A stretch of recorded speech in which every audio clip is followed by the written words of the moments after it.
नमस्कार, आप देख रहे हैं न्यूज 18। मैं हूं आपके साथ मेनका चौधरी। खबर हल्द्वानी हिंसा से जुड़ी हुई मास्टरमाइंड और मुख्य आरोपी अब्दुल मलिक आज गिरफ्तार किया गया। करीब 16 दिन बाद अब्दुल मलिक की गिरफ्तारी हुई है। दिल्ली से उसे गिरफ्तार किया गया। पहले अब्दुल मलिक के वकील ने गिरफ्तारी का दावा किया था और उसके बाद उत्तराखंड पुलिस ने भी इसकी पुष्टि की। अब्दुल मलिक को गिरफ्तार कर लिया गया। दिल्ली से गिरफ्तारी की बात की पुष्टि की गई पुलिस की ओर से। अब्दुल मलिक और उसका बेटा दोनों ही 8 फरवरी की हिंसा के बाद से ही फरार चल रहे थे। मलिक तो गिरफ्तार हो गया, लेकिन बेटा अब भी फरार है। कुल 9 लोगों को वांटेड बनाया था उत्तराखंड पुलिस ने। अब फाइनली अब्दुल की गिरफ्तारी हुई है। अब बेटे की तलाश चल रही है। डीजीपी अभिनव कुमार की ओर से 50,000 रुपए का इनाम का ऐलान भी किया गया है। देखिए, बनपुलवा क्षेत्र में जो घटना हुई थी, इसमें लंबे समय से फरार अभियुक्त अब्दुल मलिक की नैनीताल पुलिस ने गिरफ्तारी की है। इसको हमारी टीम ने दिल्ली से गिरफ्तार किया है और दिल्ली से गिरफ्तार करके इसको हमारी टीम जो है वो यहाँ लेके आई है। जल्दी इसको हम कोर्ट में पेश कर रहे हैं। इस कार्य के लिए जो हमारी टीम है उसको मेरी तरफ से 2,500 रुपये का और डीआई साहब की तरफ से 5,000 रुपये का और डीजीपी साहब की तरफ से 50,000 रुपये का इनाम इस टीम को दिया गया है। इसके साथ ही हमने 2 अन्य अभियुक्त जिन्होंने मुखानी थाने की गाड़ी जलाने में जो अपराध उसमें सम्मिलित थे, तो 2 अन्य अभियुक्तों की और गिरफ्तारी की है। तो आज अब्दुल मलिक को मिला के 3 गिरफ्तारियां हुई है। अब तक इस प्रकरण में 81 गिरफ्तारियां हो चुकी हैं। हरिद्वार पहुंचे मुख्यमंत्री पुष्कर सिंह धामी ने रविदास जयंती के मौके पर रविदास मंदिर में आयोजित कार्यक्रम में शिरकत की। सीएम पुष्कर सिंह धामी ने मंदिर परिसर में बनाई गई सड़क का लोकार्पण किया और चित्रकला प्रतियोगिता जीतने वाले बच्चों को सम्मानित भी किया। इतना ही नहीं, सीएम धामी ने आम लोगों के साथ बैठकर भंडारे का प्रसाद भी खाया। इस दौरान सीएम धामी ने संत शिरोमणि गुरु रविदास की सामाजिक कार्यों की सराहना की और मंदिर समिति की ओर से दिए गए प्रस्ताव पर सत्संग भवन का निर्माण कराने का आश्वासन दिया। संत रविदास जी सामाजिक परिवर्तन के प्रतीक हैं, इसलिए उनके संकल्प को ही ध्येय मानकर आज उत्तराखंड के बहुत सारे ऐसे स्थान हैं, सुदूरवर्ती क्षेत्र हैं, कठिन क्षेत्र हैं, दुर्गम क्षेत्रों में जो गरीब हैं, वंचित हैं, दलित हैं, पिछड़े हैं, उनकी सेवा का हमने संकल्प लिया। ऋषिकेश एम्स में नेशनल मेडिकोज ऑर्गेनाइजेशन का 43वां राष्ट्रीय अधिवेशन शुरू हो चुका है, जिसमें मुख्य अतिथि के रूप में उत्तराखंड के मुख्यमंत्री पुष्कर सिंह धामी ने शिरकत की। कार्यक्रम की शुरुआत की। 2 दिवसीय इस सम्मेलन में देश भर के विभिन्न मेडिकल कॉलेजेस से स्पेशलिस्ट डॉक्टर स्वास्थ्य से संबंधित विभिन्न विषयों पर चर्चा करेंगे।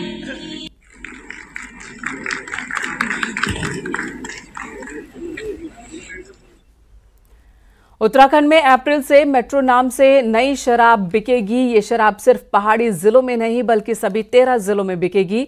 शनिवार को एक्साइज कमिश्नर की ओर से जारी बयान में कहा गया कि मेट्रो कोई ब्रांड या कंपनी नहीं है, बल्कि उत्तराखंड में जिस शराब को बनाने में लोकल प्रोडक्ट, फल, फूल और जड़ी बूटियों का इस्तेमाल होता है, उसे मेट्रो नाम दिया गया है। उत्तराखंड में बनने वाली ये शराब सरकारी दुकानों में बिकेगी, वहीं इसकी कीमत विदेशी शराब से कम होगी। आबकारी आयुक्त के मुताबिक इस फैसले की वजह से दूसरे राज्यों से शराब की अवैध तस्करी रुक सकती है। वहीं सेब, माल्टा, पुलम, आड़ू उगाने वाले किसानों को भी फसल के सही दाम मिलेंगे।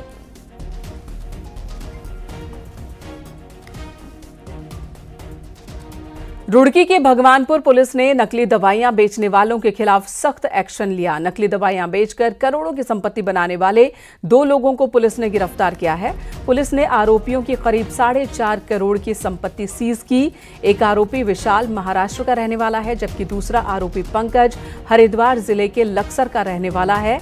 आपको बता दें, 19 फरवरी को हैदराबाद में नकली दवाओं का जखीरा बरामद किया गया था और दवाइयों की नकली खेप उत्तराखंड के काशीपुर के अमर फार्मा से सप्लाई की गई थी।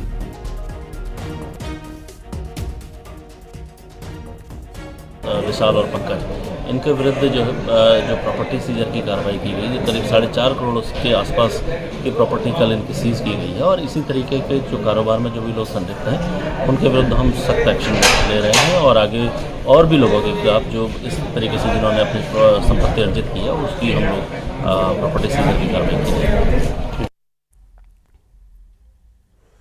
हरिद्वार में जंगल से सटे रिहायशी इलाकों में जंगली जानवरों की दहशत है। मिसरपुर गांव की शिवशक्ति विहार कॉलोनी में 3 हाथियों का एक झुंड घुस आया। कॉलोनी की गलियों में हाथियों का झुंड देखकर यहां के निवासी सहम उठे। हाथियों की चहलकदमी का वीडियो भी सामने आया है, जिसमें 3 हाथी गली से गुजरते हुए नजर आ रहे हैं। स्थानीय लोगों ने वन विभाग से क्षेत्र में गश्त बढ़ाने और जंगली जानवरों को आबादी में आने से रोकने की मांग की है।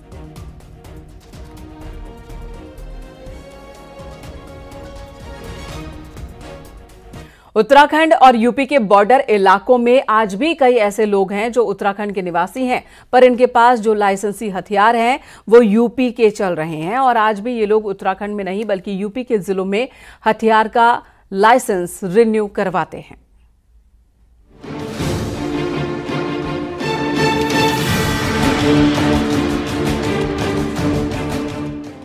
यूपी से अलग हुए उत्तराखंड को 24 साल होने जा रहे हैं, लेकिन आज भी उत्तराखंड के लोगों के पास मौजूद लाइसेंसी हथियार यूपी में रजिस्टर्ड हैं और ये लोग आज भी यूपी के जिलों में ही अपने असलहों का रिन्यूअल कराते हैं, जिसमें देहरादून, हरिद्वार, नैनीताल और उधम सिंह नगर शामिल हैं, क्योंकि लोगों के पास मौजूद लाइसेंसी हथियार उत्तराखंड बनने से पहले के हैं, जबकि राज्य गठन के बाद इनके असलहे उत्तराखंड को ट्रांसफर हो जाने चाहिए थे।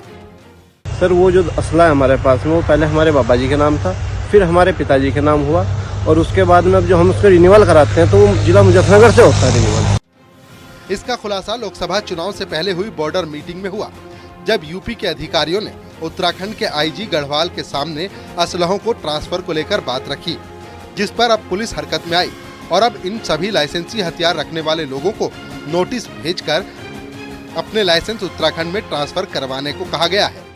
इसमें वहाँ के अधिकारियों की जांच में आया है तो वो जांच कर रहे हैं इसमें, उसके बाद जो है फर्दर रिकमेंडेशन करेंगे कि क्योंकि ये जनपद देहरादून से संबंधित है तो जनपद देहरादून को ही वो शस्त्र के संबंध में फिर आगे से जो भी लिखा पढ़ी होती है यहीं से होगी। करीब 24 साल बाद इन लोगों के लाइसेंसी हथियार उत्तराखंड के होने जा रहे हैं, लेकिन सवाल उठता है कि किसकी लापरवाही की वजह से 24 साल तक ये लोग यूपी में ही अपने हथियारों का अपडेट देते थे। न्यूज़ 18 के लिए देहरादून से सत्येंद्र बर्तवाल की रिपोर्ट। रामनगर में कॉर्बेट और उसके आसपास के जलाशयों में पहुंचे प्रवासी पक्षी अब बसंत आगमन के साथ यहां से जाने की तैयारी में हैं। ये प्रवासी पक्षी हर साल सर्दियों की शुरुआत में यहां के जलाशयों में पहुंचते हैं। अब सर्दियों के बाद इनके यहां से जाने का सिलसिला भी शुरू होने वाला है। तो इसके बाद जो है ये माइग्रेटरी बर्ड्स जो भी साइबेरिया से आई हैं, मध्य चीन से आई हैं या उन सारे उच्च स्थलीय स्थलों से आई हैं जहाँ झीलें जम जाती थी, वहाँ अब झीलें धीरे धीरे उनकी बर्फ़ पिघलने लगती है, तो ये सारे प्रवासी पक्षी जो है अपने घरों को वापस लौटते हैं। उत्तरकाशी के डुंडा देवीधार के रेणुका माता मंदिर में 5 दिन के विकास मेले की शुरुआत हुई। उत्तरकाशी जिला स्थापना दिवस पर यह कार्यक्रम हुआ। इस मौके पर क्षेत्र के ग्रामीणों ने देव डोलियों के साथ नृत्य कर सुख समृद्धि की कामना की। जिले के स्थापना दिवस के मौके पर हर साल मां रेणुका समिति डुंडा गांव की ओर से मेले का आयोजन किया जाता है।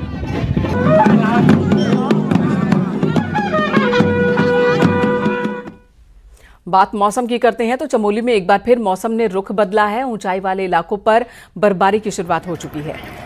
जो पर्यटक यहां पहुंचे हैं घूमने के लिए, बर्फबारी का नज़ारा देख वो बहुत खुश हैं। चारों तरफ बर्फबारी हो रही है। सैलानी स्कीइंग का लुत्फ उठाते नजर आए।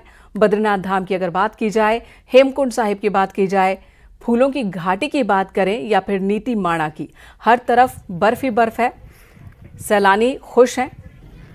इसी बीच पर्यटन उद्योग से जुड़े लोग भी बहुत उत्साहित हैं। औली में जमकर बर्फबारी हो रही है। स्थानीय कारोबारियों को इसका सीधा सीधा फायदा होता है।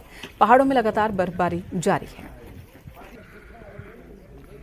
आप देख रहे हैं कि चारों तरफ इस समय बर्फबारी हो रही है और विगत 19 से 21 तक कंटिन्यू यहाँ पे बर्फबारी हुई। 2 दिन धूप रहने के बाद पुनः एक बार बर्फबारी हुई और काफ़ी संख्या में पर्यटक पहुँच रहे हैं और लुत्फ ले रहे हैं, स्कीइंग का लुत्फ ले रहे हैं, स्नो का लुत्फ ले रहे हैं। चारों तरफ हमारी तरफ बच्चे से बूढ़े हर एज के आपको यहाँ पे स्कीइंग करते हुए दिख रहे हैं। Amazing. It's just I did not expect season के एंड में इतनी सही बर्फ पड़ेगी and you can see it. It's snowing right now and हमारी स्कीइंग बहुत ही अच्छी हो रही है। Instructors are superb over here. बहुत मज़ा आ रहा है। ये हमारा दूसरी टाइम है। 2 साल पहले हम लोग आए थे, 7 दिन का कोर्स किया था। अब ये तीसरा दिन है। यहाँ पे फैसिलिटीज़ बहुत अच्छी हैं, इंस्ट्रक्टर्स भी बहुत अच्छे हैं और मौसम भी बहुत बढ़िया हो चुका है, तो बहुत ही मज़ा आ रहा है। उत्तरकाशी के ऊंचाई वाले इलाकों में भी बर्फबारी का दौर जारी है। गंगोत्री, हर्षिल, मुखबा में बर्फबारी हुई। ताज़ा तस्वीरें मुखबा से हम आपको दिखा रहे हैं, जहां पर आज पूरे दिन स्नोफॉल होता रहा। बर्फबारी की वजह से हर तरफ आपको बर्फ ही बर्फ नजर आएगी। कई फीट तक बर्फ जमी हुई है। मुखबा और आसपास के क्षेत्रों में लगातार स्नोफॉल जारी है।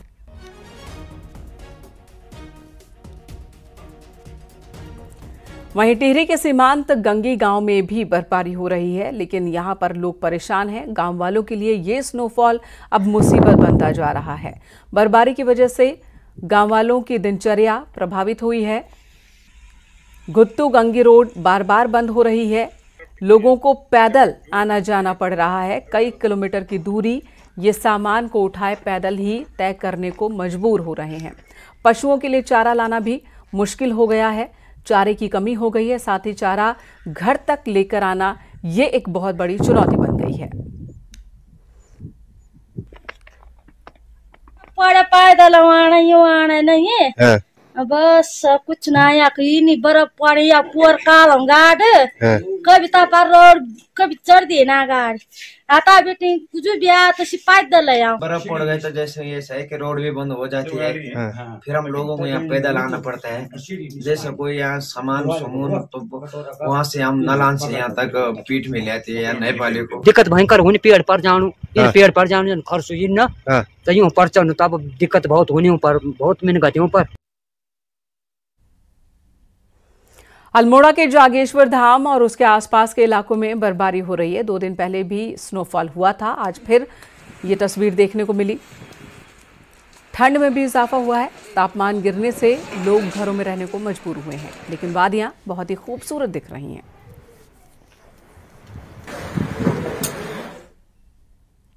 यहां रुकेंगे एक ब्रेक के लिए। खबरों का सिलसिला जारी है।